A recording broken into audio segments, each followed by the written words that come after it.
Good afternoon, everyone. Good afternoon. Under the leadership of President Donald J. Trump, the rogue Iranian terrorist regime is being absolutely crushed. 47 years of tolerating and enabling the world's leading state sponsor of terrorism are over. Iran's murderous terrorist leaders are paying for their crimes against America, and they are paying in blood. Since 1979, the terrorist Iranian regime has actively and intentionally facilitated the killings of Americans. They chant death to America and fund other radical terrorists who attack our country and are seeking to destroy Western civilization itself. These terrorists seized our embassy and took 66 Americans hostage in Tehran. They slaughtered 241 U.S. service members with a truck bombing in Beirut. They killed and maimed hundreds of American service members in Iraq. And this is just a small fraction of their blood-soaked record. Prior leaders have been too weak and ineffective to address this threat. Some, like Barack Hussein Obama, even sent pallets of cash that ultimately financed this terrorist crusade against the United States and our people, while signing stupid and naive deals that put Iran on the path of developing nuclear bombs. After years of endless appeasement and empty statements from politicians on both sides of the political aisle in this town, President Trump is finally the man of action. President Trump is holding these monsters accountable and permanently extinguishing their nuclear ambitions. Future generations of Americans will look to this moment as the moment where the specter of a nuclear armed Iran ended. At the beginning of Operation Epic Fury, launched last weekend, President Trump laid out clear objectives to the American people on what the U.S. military seeks to accomplish through these major combat operations. Number one, destroy the regime's deadly ballistic missiles and completely raze their missile industry to the ground. Number two, annihilate the Iranian regime's navy. And so far, we have destroyed more than 20 Iranian ships, including their top submarine last night, using a torpedo for the first time since World War II. There is not a single Iranian ship underway in the Arabian Gulf, Strait of Hormuz, or the Gulf of Oman.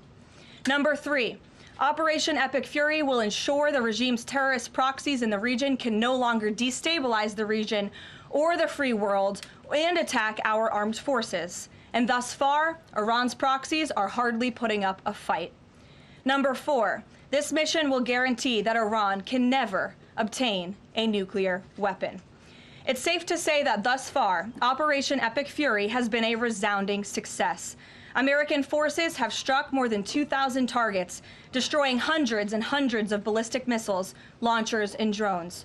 As the Department of War said this morning, we expect to have complete and total dominance over Iranian airspace in the coming hours, clearing the skies for our brave warriors to continue achieving these noble and long sought-after objectives. There's been a lot of misreporting and intellectual dishonesty from the American media on why President Trump decided to launch this operation.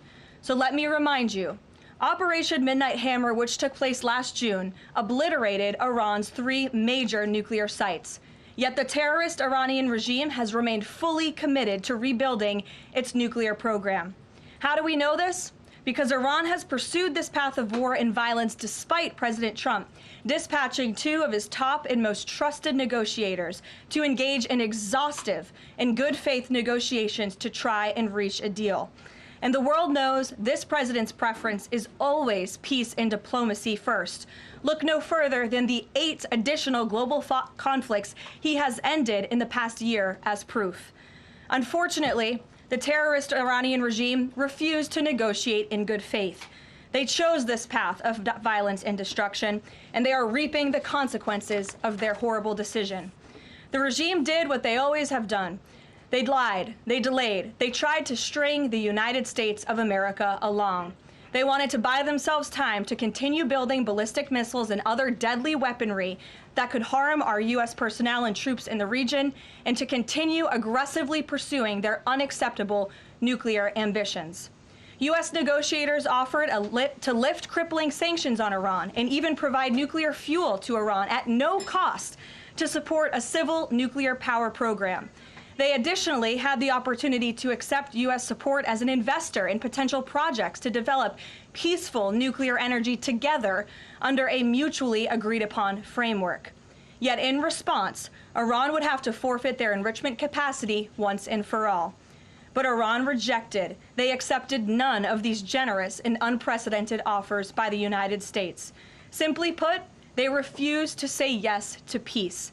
And their refusal made clear that their #1 priority was building a nuclear weapon with which to threaten the United States of America. Again, the country they have been chanting death to for nearly 5 decades.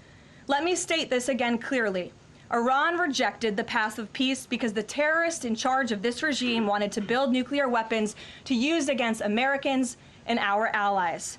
President Trump made the determination, a courageous determination and decision, that the path the United States was on with Iran had only one outcome: massive death and destruction at the hands of a nuclear-armed terroristic regime.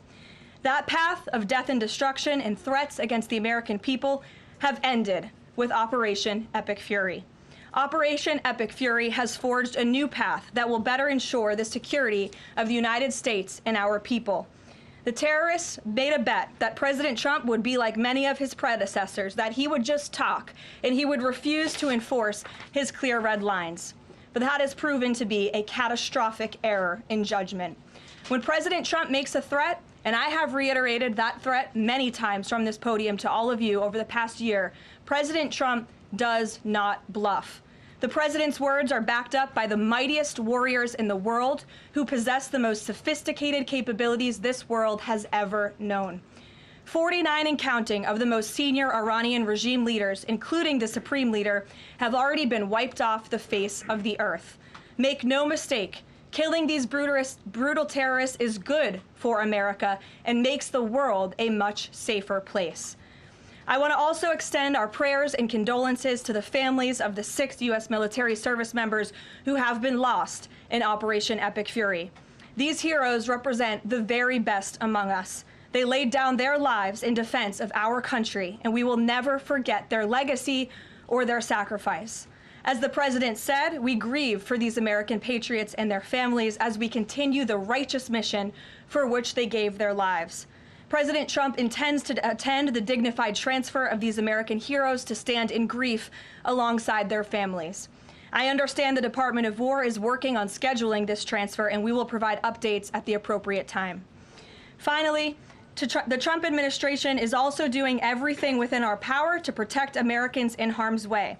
Since the launch of Operation Epic Fury, more than 17,500 Americans have safely returned home from the Middle East, with over 8,500 American citizens returning home to the United States just yesterday alone. If you are a U.S. citizen in the Middle East looking to return to the United States, the Secretary of State asks that you please register with the State Department at step.state.gov. The State Department will identify where you are and provide travel options directly to you. The administration is already rapidly chartering flights free of charge and booking commercial options, which we expect to become increasingly available as time goes on and the success of this mission further comes to fruition. I know the President and Secretary of State Rubio have been in touch as well with our allies in the region directly about this problem, making it clear that it is a priority of the United States of America to bring every American home. The Trump administration will not rest until every American is home safely and until the terrorist threat from Iran has been completely destroyed. With that, I'll take your questions. Eric, why don't you kick us off today? Thank you for being here. Caroline, thanks so much for having me. It's great to be here. As you mentioned, Iran's regime, its leadership has largely been decimated. Do we have a sense right now of who is actually calling the shots in Iran? And we're also hearing reports that the Supreme Leader's son may be named his successor. Do you have any more information about that? I just had a quick follow-up as well. Sure. We've seen those reports as well, of course, and this is something that our intelligence agencies are closely monitoring and looking at. The truth is, we'll have to wait and see. The president has said repeatedly that the objectives of Operation Epic Fury are the 4 military objectives that I laid out for you previously: to destroy Iran's navy, to destroy their ballistic missile capacity, to ensure their proxies in the region can no longer harm Americans, and to also ensure that they can never obtain a nuclear nuclear weapon. As for what comes next for Iran, the president has said, of course, it's a good thing for the United States to want freedom for the Iranian people, and ultimately we hope that freedom rests in their hands. Karoline, we see the Arab and Muslim nations coming under fire as well. President Trump's vision for the region has been to bring the Arab and Muslim nations to the table together, Abraham Accords, obviously, with Israel. If this regime topples, could we see a new day in the region and really a new Middle East come out of this when the dust settles? Well, the greatest deterrent to true and long-lasting peace in the Middle East has always been the rogue Iranian terrorist regime. And our Arab and Gulf partners in the nation admit that, as well as, of course, our close friend and ally Israel. We have seen all of the Arab partners in the region come together during this time on the phone with President Trump, many of them commending him for this bold and brave action to protect American troops and our bases in the region that are housed in many of these Arab and Gulf states. And I know that many of these regional partners are contributing their air defense capabilities as well. Jordan, Bahrain, Saudi Arabia, the UAE, Qatar, Kuwait, and the president continues to be engaged with all of them. Welcome. Garrett. Also have two, if you'll humor me. Axios, I think, was the first to report this morning this phone call between the president and Prime Minister Netanyahu, saying that Netanyahu had given the U.S. this information about where the Ayatollah would be and that he'd be with his deputies on Saturday. How important was that information in the president making the decision to strike where and when he did? I think it was important with respect to the timeline, but I think the president, prior to that phone call, had a good feeling that the Iranian regime was going to strike the United States assets and our personnel in the region. And the president was faced with a choice. Does the United States of America use our military and our capabilities to strike first, to take out this threat that has been threatening our country and our people for 47 years, or is he going to, as commander-in-chief, sit back and watch as the rogue Iranian regime attacks our people in the region? That's obviously an unacceptable decision. For the second choice there is unacceptable to the president, which is why he made this decision. As for where the Ayatollah was going to be, that obviously had an impact on the timeline of the operation, but not quite the president's decision in its entirety. And then on the way the public is viewing this, we were sitting here last week. I asked you if the president was going to make this a big part of the State of the Union, if he felt like he had to sell the possibility that he'd do strikes like this. We're now 5 days on. He hasn't done kind of the traditional speech to the nation part of it. Does the president believe the country supports the actions that he's taken so far in Iran? I think he does, and I think the president knows the country is smart enough to read past many of the fake news headlines produced by people in this room that this action was unjustifiable. Again, this is a rogue terrorist regime that has been threatening the United States, our allies, and our people for 47 years. And the American people are smart enough to know that. And they've also been smart enough to listen to the president himself, not just over the past year in this second term, but during his first term as president, and also for the past 40 years of his life. This is a president who has been remarkably consistent on this issue, that Iran can never obtain a nuclear weapon. And the president tried peace through diplomacy, exhaustively and extensively. He and his team gave it their best go, and the president ultimately came to the determination of that peace was not a pursuable path. The Iranian regime, they want death, they want destruction, they want to kill Americans, and that's unacceptable to this president. It's intolerable to him as commander-in-chief. Jackie. Thank you, Caroline. Obviously seen the update from the State Department on the 17,500 Americans that have already come back, including some 8,000 just yesterday. There are still 6,000 that are looking to get out, as I understand it. And just in the context of what you just told Garrett about the president's decision on a timeline, if he had decided to do this strike before receiving, the specific intelligence about the meeting on Saturday, should there have been more done in advance of the strikes to try to get those Americans in the region resources and information to get home before day 3 of the war? There was many signs put out by the State Department, and I wish that everyone in this room would report on them. The Secretary of State issued level 4 travel advisories dating back to January for many of these countries in the region. On January 14th, the U.S. mission to Saudi Arabia advised personnel and Americans to exercise increased caution and limit non-essential travel to any military installations. On February 11th, the U.S. Department of State Consular Affairs shared a list of countries with less level 4 do not travel advisories. You can't be much more clear than that. Do not travel to these following countries. On February 23rd, the U.S. Embassy in Lebanon ordered non-emergency government personnel and family members to leave Lebanon due to safety risks, and we helped them do that. On March 2nd, the State Department urged U.S. citizens to depart Lebanon immediately. With respect to Iran, on February 27th, the Secretary designated Iran as a state of sponsor of wrongful detention and stated no American should travel to Iran for any reason.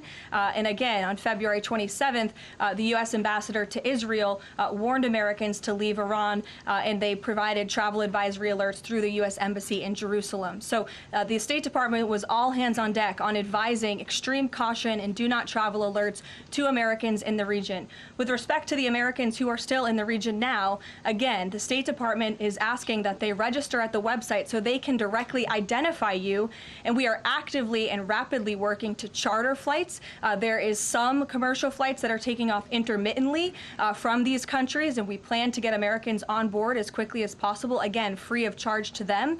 And we have some additional measures that I think will be announced in the coming days. Again, I can also reiterate from the President's perspective, this is something he's brought up directly with our allies and partners in the region, that we expect their help in getting Americans home, and we will do that, and we will not rest until every single American is returned home safely. Thank you. And then one follow-up just on how people might be experiencing this at home.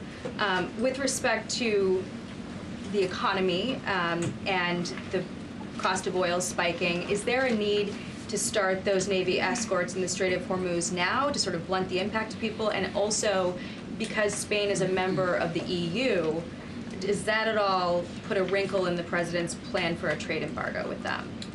With respect to Spain, I think they heard the President's message yesterday loud and clear. And it's my understanding over the past several hours they've agreed to cooperate with the U.S. military. And so I know that the U.S. military is coordinating with their counterparts in Spain. But the President expects all of our European allies, of course, to cooperate in this long sought-after mission, not just for the United States, but also for Europe, to crush the rogue Iranian regime that, again, not only threatens America, but also threatens our European allies as well. With respect to oil prices and the economy here at home, of course, this is something that Secretary Bessent, Secretary Wright, the National Economic Council of Energy, that is led by Secretary Burgum, has been long working on and well in advance. Yesterday, President Trump announced the U.S. Development Finance Corporation will provide political risk insurance at a very reasonable price for crude carriers and cargo ships operating in and around the Gulf. And as you pointed out, Jackie, the President said if necessary and when appropriate, the U.S. Navy will begin escorting tankers through the Strait of Hormuz. I think it speaks to why this action was so necessary, that ultimately the energy industry is going to benefit from the President's actions with respect to Iran, because Iran will no longer be controlling the Strait of Hormuz and restricting the free flow of energy, which, as you all know, controls 20% of the world's global oil supply. Thank you. Sure. Thanks, Karoline. The President said yesterday there wasn't time to make evacuation plans because this all happened so quickly. Given how critical the President has been of the chaotic evacuation from Afghanistan by the last administration 5 years ago, why wasn't there more of a focus on evacuation plans from the Middle East that could have been at least put in place, ready to go before the strikes this weekend? Again, I just laid out for you that there have been plans in place and that the State Department has been very clear to the American people traveling within this region not to travel to these regions. We gave notices to leave immediately the countries where these Americans were within. And unlike the previous administration, we actually have a number. We actually have identified the number of people in the region who have requested help. We are in direct contact and engagement with them. And you have to keep in mind, there's a few thousand people who have requested assistance to come home in comparison to the millions who we understand are in the region. So we will help every single American who wants to come home if they're making that request of the State Department. Americans who called the State Department hotline as recently as last night were being told, we can't help you, you have to make your own plans. Well, the line was updated, and I expect every single person in this room to report on that accurately, so that information can be relayed appropriately to your audiences and to the American people. I think as journalists, you all have a responsibility to let them know that the line has been updated accordingly with the proper guidance, because I saw many people in this room very quick to do selfie videos with the line yesterday, but not so quick to report on the corrected message today. So that is something the administration quickly worked to address, and we have fixed that problem. However, we're also pointing to people to the website, again, to register so that we know exactly where you are. So when there are commercial flights moving into that area, when there are chartered flights moving into that area, we can get Americans on planes as quickly as Do you possible. have any details on how many charter flights have been able to get out of the region so far with Americans on board? I don't have an exact count for you, but I know that we're working on chartering many flights. As soon as we were doing it yesterday, we're doing it again today. And you should not expect us to detail exactly when these flights are taking off for obvious reasons. The Iranians have shown that they are not going to hesitate to target civilians in the region, which is completely intolerable. But for safety and security reasons, we're not going to be broadcasting when flights full of Americans are going to be taking off, obviously. Danny.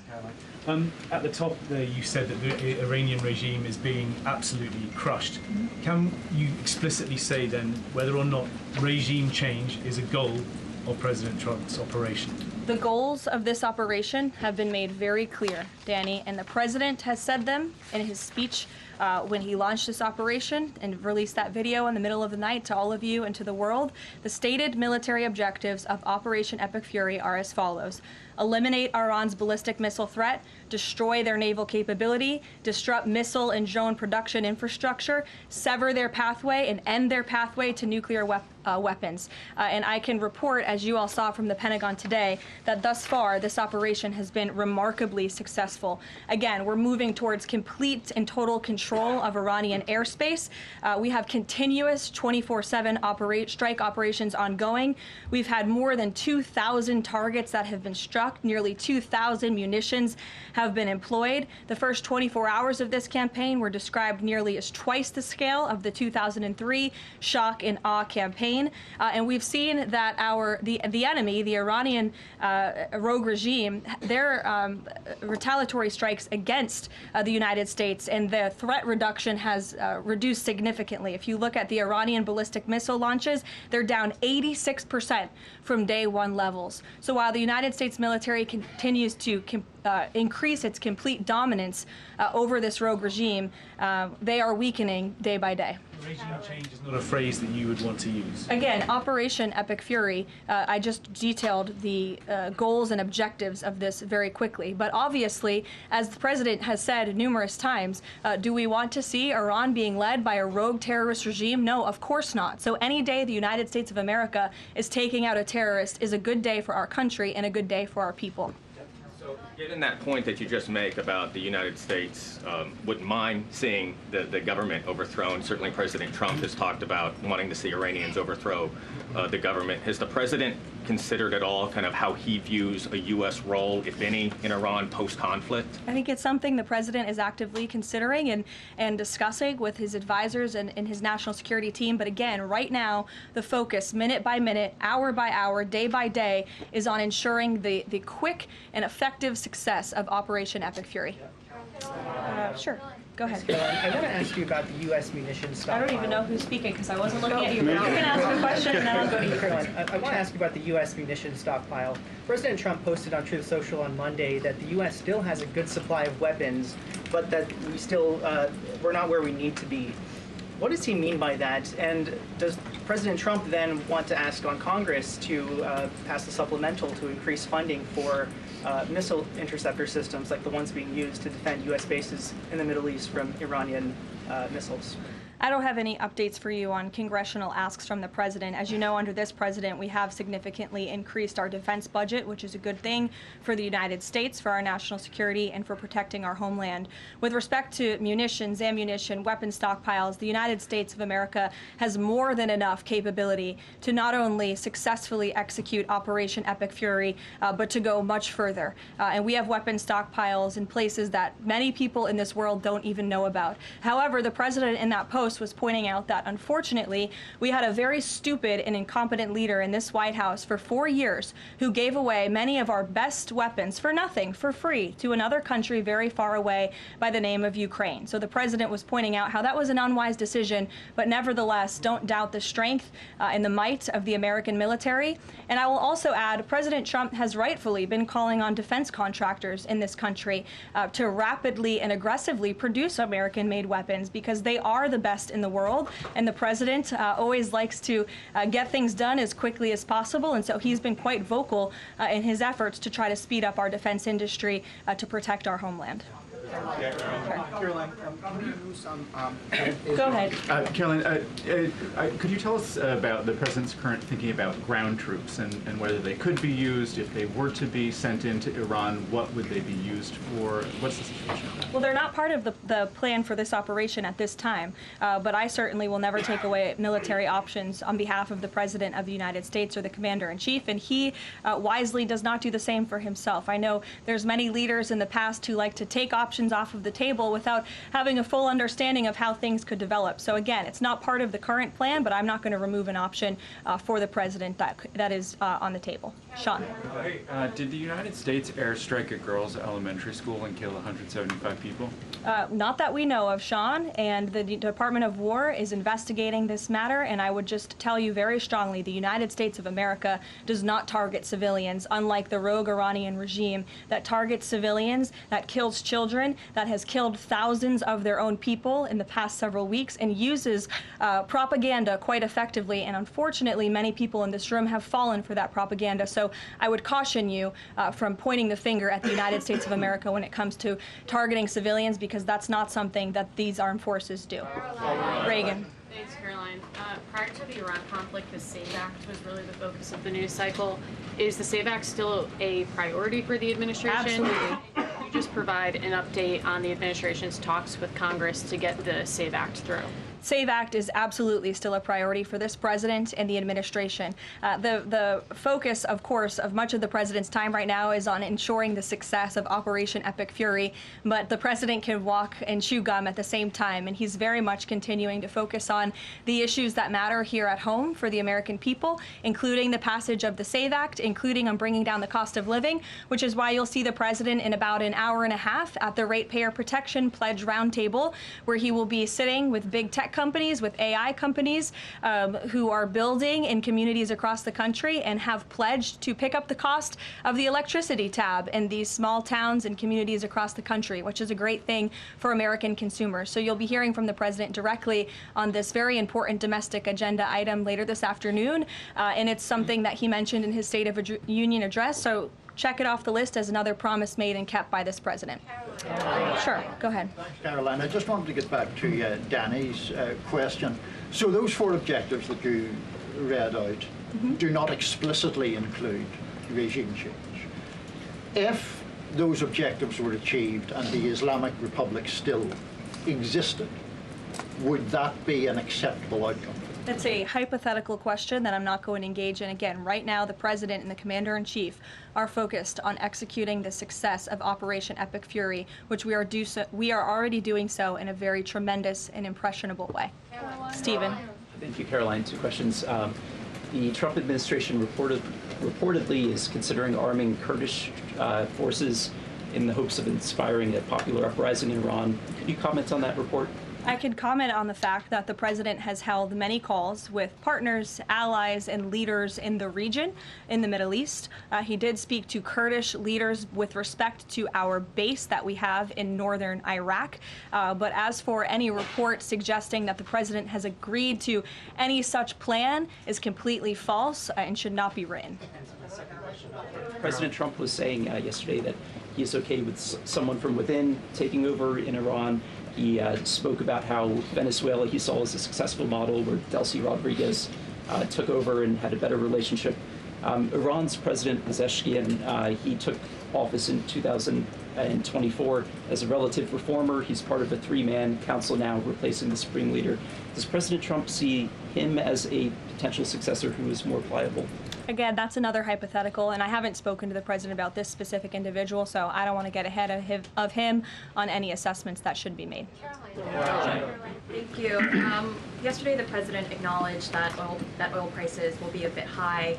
As for gas prices here in the U.S., what is the admin doing right now to counter that? I mean, should they skyrocket? Is there a plan to help, Americans right now with those higher gas prices? And then a second question.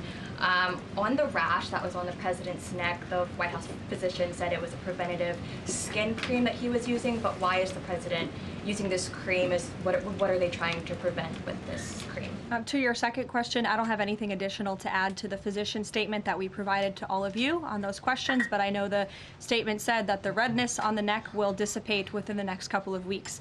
To your first question about oil prices, thank God we have a president who has exuded American energy dominance over the past year, an administration that is wholeheartedly focused on keeping prices stable as best as we can. Of course, this operation is temporary to protect the homeland, but crude oil prices did fall yesterday. They remain stable today after the president announced steps to ensure the stability in global energy markets. Again, those include the DEC offering reasonably priced political risk insurance and the potential for the U.S. Navy to provide protection for the flow of energy through the Strait of Hormuz. It is the president's belief and his economic team's belief that the economy continues to be very strong, it's robust, and will be able to weather any of the temporary impacts of Operation Epic Fury. John. Thanks a lot, Caroline. Just to follow up to that, the timeline for making the Strait of Hormuz safe for oil tankers to transport their oil through the strait, what is that timeline, and what can the president do to speed up that timeline? I don't want to commit to a timeline, but certainly it's something that is being calculated actively by both the Department of War and the Department of Energy. They're working very closely. Both secretaries are in all of the briefings on this subject with the president, and this is, again, something they're monitoring, and if and when necessary, the United States Navy will provide assistance to escort oil tankers through the strait. Caroline. Sure, in the blue. Thank you, Caroline. You're not in blue, Andrew. Go ahead. Yeah, thank you. Well, I guess you are, sort of. I'll go to you after. You had mentioned about the commercial aircraft being used for the evacuations. What about the use of military aircraft? Would that happen in conjunction with that or subsequent to? That is something that is definitely underway, and of course we're going to use that in conjunction. We want as many planes, whether they're chartered, commercial, or military, taking Americans out of the Middle East and returning them safely home. So yes. Andrew, go ahead. You're welcome. At the top of the briefing, you listed a long list of grievances against the Iranian government, going back to the takeover of the embassy in '79, barracks bombing in the 80s, etc. But no one from the administration has laid out the imminent threat that was supposed to be taken care of by this. And the rationales offered by, say, Secretary Rubio, the president's national security advisor, said that the threat was retaliation against American interests from Iran after Israeli strikes. The president says it was his own feeling that Iran was going to attack. Why is it that across the administration you can't say what the imminent threat against the United States was that required us to launch this? And also, Prime Minister Starmer told Parliament today that his reason that he didn't allow the use of British bases was that he was not satisfied that there was a lawful basis and a viable, thought-through plan. Was there an attempt to provide the UK government with a legal basis for these strikes and a viable, thought-through plan? To the first question, I completely reject the premise of your question. You have had the President of the United States, the Secretary of War, the Chairman of the Joint Chiefs, the Vice President of the United States, the Secretary of State, and now I am out here today to explain to you exactly what led the President to make the decision to launch Operation Epic Fury. And President Trump does not make these decisions in a vacuum. This decision to launch this operation was based on a cumulative effect of various direct threats that Iran posed posed to the United States of America, and the president's feeling based on fact that Iran does pose an imminent and direct threat to the United States of America, based on the fact that they are the world's leading state sponsor of terrorism, based on the fact that they were rapidly and aggressively building up their ballistic missile program to give themselves immunity within their country alongside their navy, so that inside their country they could continue to create nuclear weapons and nuclear bombs, which would of course pose a risk to Americans in the region and even Americans one day here at home. And then another point on this is the president found that through these extensive, exhaustive, failed negotiations with Iran, that they were hell-bent on death and destruction. So again, the president was not going to be just another president on a very long list who sat back and stood by and passed the buck of this direct threat to the next administration. The president had a feeling, again, based on fact, that Iran was going to strike the United States, was going to strike our assets in the region, and he made a determination to launch Operation Epic Fury based on all of those reasons. And I would like the media to actually report on all of them, rather than just picking sound bites from one person in this administration and saying, oh, they're contradicting the other person. No, again, these decisions are not made in a vacuum. They are made by the president's feeling that Iran was going to strike the United States and our assets in the region, and he was not going to sit back and watch that happen. The determination was made that the president was going to strike first alongside Israel, and that has obviously been proven to be the right decision and an effective one at that. Libby, go ahead. Thank you, Caroline. A two-part question for you here. First, has the president spoken with the family members of those U.S. service members that were killed? Second, given what you've outlined throughout this entire briefing, I mean, the United States has sunk a bunch of Navy ships. We've hit all of these targets. What can Americans expect the goal to be moving forward now that the U.S. has accomplished all of this? What is victory, given we've even taken out Iran's supreme leader? That was an explicit goal. Again, victory will be determined by the commander-in-chief once the goals and the objectives that we have repeatedly laid out are fully realized. Again, we just, in the next few hours, will be achieving that dominance over the skies, which means the United States military will be raining missiles and weapons down on Iran to hit these specific targets that have been identified as crucial to take out by the Department of War. Caroline. Sure, John. Thanks so much, Caroline. Has the U.S. posture changed in regard to a nuclear North Korea, given the latest strikes on Iran and the fact that the stated goal is to make sure that Iran is not a nuclear country? I don't have any change in position with respect to North Korea today. Thank you. A quick follow-up. There's been reports that Ali Khamenei's son has been elected as the next supreme leader. Does the administration think that he is a part of the same regime as his father? Would they like people in the country to rise up and get him out of power? There's reports he's been elected, or that he's assuming to be elected. One of the likely options. Pardon me, what was that? That he's one of the likely options, or that he has been elected. Okay, so we'll wait to confirm until someone actually is elected. Caitlin. You just mentioned that the president is going to attend the dignified transfer for these families. Given what Secretary Hegseth said this morning, is it the position of this administration that the press should not prominently cover the deaths of U.S. service members? No, it's the position of this administration that the press in this room and the press across the country should accurately report on the success of Operation Epic Fury and the damage it is doing to the rogue Iranian regime that has threatened the lives of every single American in this room. If the Iranian regime had their choice, they would kill every single person in this room. And so we can all be very grateful that we have an administration and that we have men and women in our armed forces who are willing to sacrifice their own lives for the rest of us in this room and for every American across the country and for every troop that is based in the Middle East. That's what these... Secretary Hegseth was complaining that it was front page news about these 6 service members who were killed. That's not what the Secretary said, Caitlin, and that's not what the Secretary meant, and you know it. You know you are being disingenuous. There is not...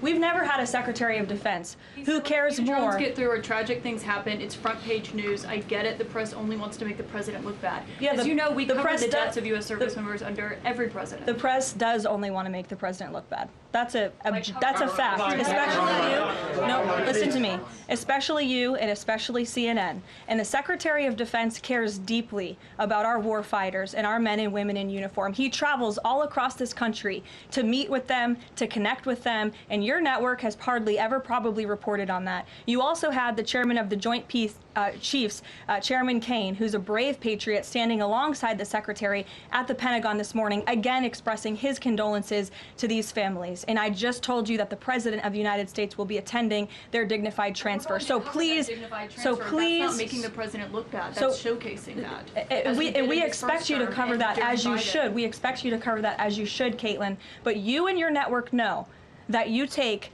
every single thing this administration says and tries to use it to make the president look bad. That is an objectable fact. I don't think covering troop deaths is trying to make If you're trying to argue right now that CNN's overwhelming coverage is not negative of President Donald Trump, I think the American people would tend to agree, and your ratings would tend to disagree with that as well. Go ahead. Thank you so much. On the school strike, back to that for a minute. I understand that the U.S. does not target civilian infrastructure. That's what you said. Can you say that there is any evidence right now that it was not a U.S. strike? And then also, you didn't mention Israel in that. Is there any assessment about Israel's potential likely role in that, if at all? Again, the Department of War is currently investigating this matter, but again, I will reaffirm that the Department of War and the United States Armed Forces do not target civilians, as does the Iranian regime, who kill and execute their own people. Christian. On two separate issues, Caroline. First, what can you tell us about the military operation in Ecuador? And then secondly, is the president considering invoking the Defense Production Act to boost munition stockpiles while we are in this conflict? It's not something I've heard the president consider, but as you know, the president has been in pretty direct correspondence and public correspondence with defense contractors, asking them to aggressively speed up their manufacturing of American-made weapons, which again are the best in the world. With respect to Ecuador, I would point you back to the statement released by the U.S. Southern Command. On March 3rd, Ecuadorian and U.S. military forces launched operations against designated terrorist organizations. These operations are a powerful example of the commitment of partners in Latin America and the Caribbean to combat the scourge of narco-terrorism. And together, we are taking decisive action to confront narco-terrorists who have long inflicted terror, violence, and corruption on citizens throughout the hemisphere. And on that, I would also add that this weekend, I'm pleased to announce, the president will welcome the heads of state from 12 nations across our Western Hemisphere in Miami, Florida on Saturday. The point of this newfound Latin America summit is to promote freedom, security, and prosperity in our region. The following countries will be in attendance: Argentina, Bolivia, Chile, Costa Rica, the Dominican Republic, Ecuador, El Salvador, Honduras, Panama, Paraguay, Trinidad and Tobago, and maybe some others as well. And the president will be speaking with the leaders of this country, who have really formed a historic coalition to work together to address criminal narco-terrorist gangs and cartels and counter illegal and mass migration into not only the United States, but the Western Hemisphere, which remains a key and top priority of this president. Thank you very much, everyone, and you'll see the president yourselves in an hour. Thank you, Caroline.